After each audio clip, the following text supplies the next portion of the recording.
Бидний хүрээлэн буй орчинд биеийн хөдөлгөөн ямар нэг шалтгааны улмаас саардаг. Тэгвэл хөдөлгөөнд юу саад учруулад байгаа юм бол дээрээ дараах зургийг ажиглацгаая.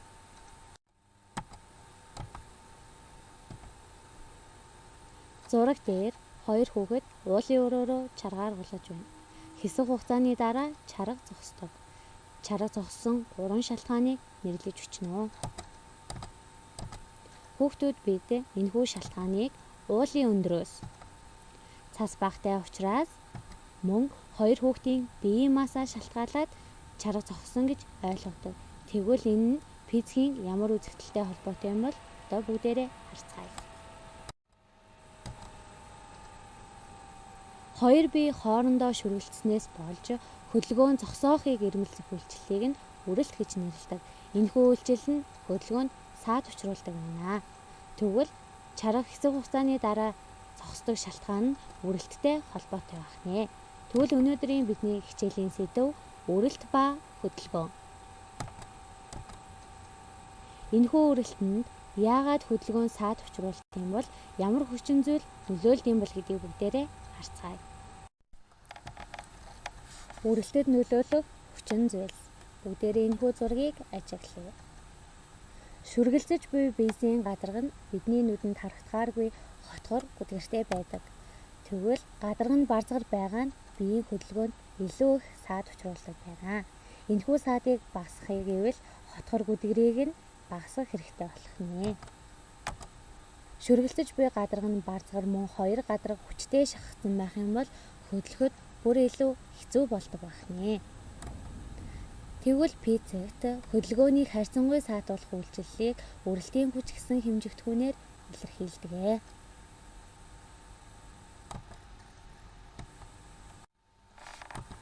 Одоо бүгдээрээ үрэлтийн хүчний хэлбэрүүдэд танилцъя. Үрэлтийн хүчний 3 хэлбэр байдаг. Тайвны үрэлтийн хүч, улсалтын үрэлтийн хүч, өнхрөх үрэлтийн хүч. Тайвны үрэлтийн хүч нь хөдлөхөд бэрхшээлтэй байдаг ба тайван байгаа бие бүхэн тайвны үрэлтийн хүчтэй байх нэ. Улсалтын үрэлтийн хүч нь улсаад эхлэвэл хөдлөхөд хялбар байдаг байна. Өнхрөх үрэлтийн хүч нь өнхөрч байвал хөдлөхөд бүр илүү хялбар байна.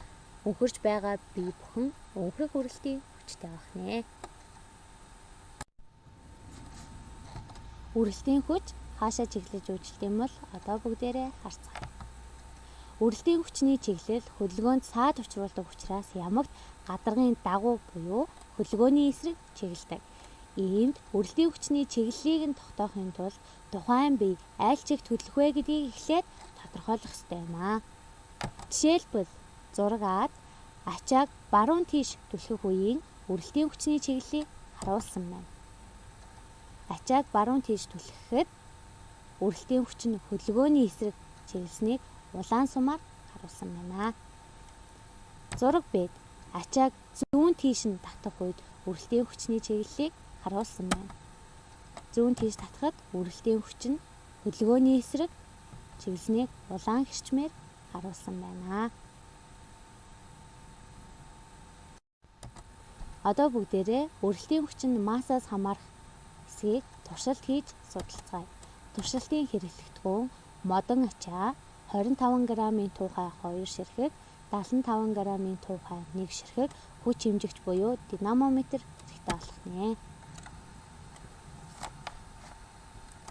Туршилтаа гүйцэтгэх дараалал. 1-р модон ачааг гадаргын дагуу жигд чирж динамометрийн заалтыг уншина. 2-р модон ачаан дээр туухайнуудыг нэг нэгээр нэмж дахин хэмжилт хийн. 3-р хэмжилтийн үр дүн хүснэгтэнд тэмдэглэнэ. Энэхүү туршилтаар бид динамометрийн заалт яагаад нэмэгдсэн, ямар шалтгааны улмаас нэмэгдэж байгааг тодорхойлох зорилготой байх нэ. Одоо бүгдээрээ туршилтаа харцгаая.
Одоо бүгдээрээ туршилтын үр дүн дараа хүснэгтээс харъя.